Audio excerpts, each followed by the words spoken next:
Welcome to another episode of Let's Join Realtor Stacie as she breaks down a staging bed. Y'all seem to love my other staging bed video for some reason. So yet again, I am balancing the phone on a trash can on top of a stool that was used for staging. And we're gonna break down the staging bed because I'm doing a D-stage on my seller's listing right now. The property closes in a few days. We've been through appraisal, we've been through inspection, we've been through everything else. And so I'm breaking down the staging bed so y'all can see how I do this, and then I'll talk you through it as I break it down. So, and I'm gonna put, sorry for the audio, I don't have my microphone. I'm gonna put links down below to a lot of the common staging items that I've used, some of my favorite like bedding sets. This was one the seller actually bought, but it was perfect. Just to start, I like bedding sets that have some texture. So I typically use white, it's clean. We've got white curtains on this. Normally I'll do some colored curtains. The seller had some others that she wanted to use. And they're super cute. But for the bed, I like to do like crisp white with a couple of accent colors because one, they work for just about any space. But I like to choose some with some texture. So when I mentioned that to her, she chose like the seersucker section one. I've done pin tuck before. I like to do something with a little bit of texture because with a crisp white, then it gives it a little bit more accent without being too obtrusive. And so I recommend just buying a bedding set. And so for your bedding set, as I've mentioned in my other video, you need a bed skirt, but not a sheet set. And I'll show you why as we break this down so you can see what I actually have. But yeah, on this bed, I've got a basic comforter set. Notice your comforter sets usually won't come with pillows for inside of the shams. So like these pillows in the back, it'll come with the case, but not with the pillow insert. So if you're ordering stuff or you're buying stuff, be sure to buy a couple of cheap pillow inserts. I like the $3 ones. Right now they're $3. I'm sure in a year they'll be $5. A firm insert, so they stay nice and firm. Don't use squishy ones, they tend to fall apart. And they don't stay nice and firm in photos. If you have a couple dead pillows around the house, you want to shove 2 in here just to keep it nice and firm, that's fine. But I like the $3 to $4 firm ones from Walmart. And another tip on that I have learned the hard way, sorry, my camera's really low, so I'm having to crouch down.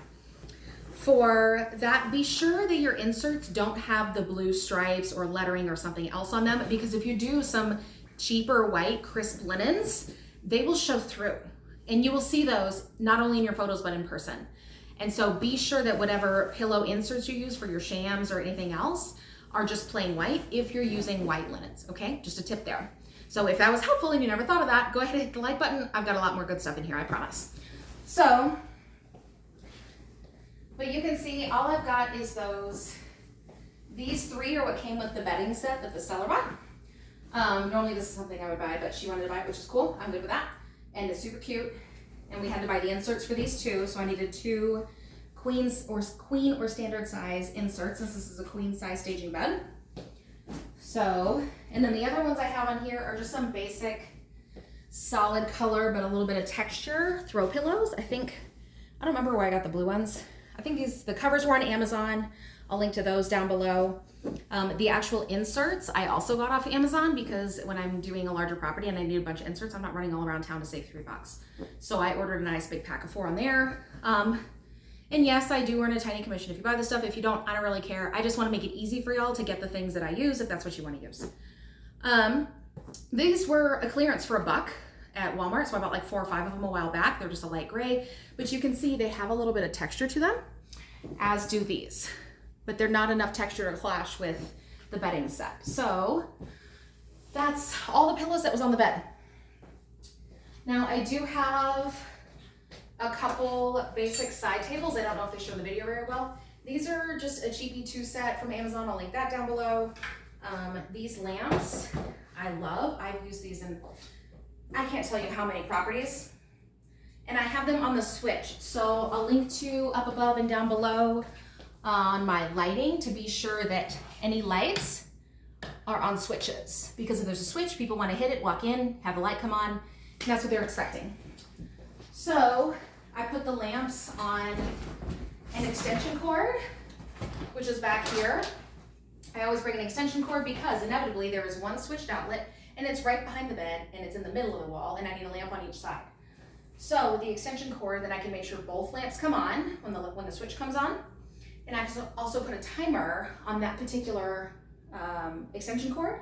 So if the unit's vacant, like this one is, and they've been showing the unit, and then that way I can make sure that, hey, if somebody leaves the bedroom lights on, the timer will cut them off and they will turn back on with the next day. When anyone hits the switch, they still turn off just fine. So that is my typical staging bed setup. I'll leave the lamps plugged in for y'all just because I need as much light in here as I can get, because I don't have the window open. So you can see, and then these lamps, excuse me, I got from Ross, and I have used these over and over and over. So I'll link to, again, my lighting video is up above and down below. I've got a bunch of lighting tips in there, but they have very similar ones that I'll link down below on Amazon. The big thing is try to get as tall as you can, so like a 24-inch or 25-inch lamp. A lot of them tend to be really small and they look kind of off and people can't figure out why. It's probably because your lamp's too small. So try to get as tall of a lamp as you're willing to spend. It's worth an extra $20, $30 because it makes your space look bigger and it looks more formal with it just being a bigger lamp. So back to the bed. I'm kind of doing a bedroom staging tour, I guess, or bed set. With this, I am gonna take off the comforter and you can see what's under here. And this is a comforter, not a duvet cover, just because that's what comes in the kit and it's just easier. It's one less thing to worry about buying. So I'm gonna tidy that up so she can come get it tomorrow. And then I have 2 air mattresses, and this one went a little flat in the 5 weeks it's been since I was here and filled them up. It still wasn't enough to notice on the actual bed if it's the first time you're using these. And these are not like the fancy Costco, 2-layer with a headboard. These are the basic Walmart in the camping section, single layer Intex Downy Feel mattress. So if I can find some, I'll link to them down below. Honestly, they're the cheapest place to get them is at Walmart, cheapest and easiest place. If you order them online, they're probably 3 times more expensive than you need to pay. So I would strongly recommend just going to Walmart and getting them. And I have 2, and I'll show you why. So these, the first time you use them, they'll lose a little bit of air. And I had a lot of people comment on my first staging bed video and notice and say that, hey, they go flat. It's not that they go flat, it's that they stretch. So the first time you fill it up, it will stretch and it will just slowly stretch with the pressure of the air inside that it's never been inflated. And then you can come back and re-inflate it and it'll be nice and fluffy. But even as you noticed with my bedding set on top, you didn't notice that. I've never had one actually go flat. I've had some deflate a little bit, just like this, but I've never had one go flat all the way. But if you have a vacant property, you should be checking on it every week or so anyway. It's just a good idea. I've been checking on this one. I just didn't bother to fill this back up because everything looked fine. So underneath of the comforter, you had your pillows, we had our comforter, we had our first single layer camping mattress or single layer mattress. And then, and one thing I didn't mention on that first one, put the velvety side up and the smooth side down, because what that allows you to do is the smooth side can move around on this a little bit if you need to straighten things up a little bit. And if you put the smooth side on top and put your comforter on, your comforter can slide off and you may not know it, or if people are messing around with it. So I like to use that velvet layer as a source of friction to kind of keep things from moving around any more than they're supposed to. Then next layer down is the bed skirt. You don't need sheets in your bedding set. You do need a bed skirt. I've noticed a lot of bed sets that don't come with bed skirts anymore. So I'll link to a couple down below. I just do a gray or a white. This one I did gray just because I wanted a little bit more contrast color because the curtains were white. But I would recommend, if you do the setup the way I'm doing it with these Intex single layer mattresses, as well as a banker's box that I'll show you, I would recommend a 15 to 16 inch drop. If you get the one from Walmart that's a 14-inch drop on these, it will be too short and you will see your box underneath, okay? So a 15 to 16, this is a 15. A 16 will just probably barely kiss the floor, which is okay too. But this is kind of nice because then it, kind of hangs straight. You don't have it puddling or anything at the bottom. Do not get the ones with the elastic banding because they will slide right off of these mattresses. So just the one that's flat like this, it lays right on top. Should cost you, right now at least in 2023, 10, 12, 15 bucks. So with our bedding set, I would say probably budget about 40. With your extra couple pillows, say that's another $10 for your inserts, maybe another 15 for your throws. So we're at what, 65 for the top. We've got another figure, 15 for this.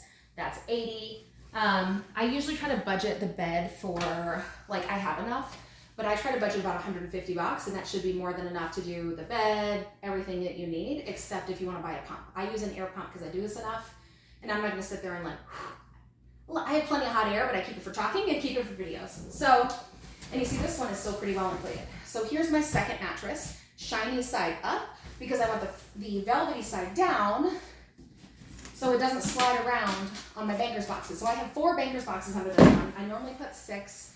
4 worked out fine. 6 is probably a little bit better. And these are just regular banker's file boxes. I'll put a link down below, but go to Walmart and get some if you've got regular file storage boxes.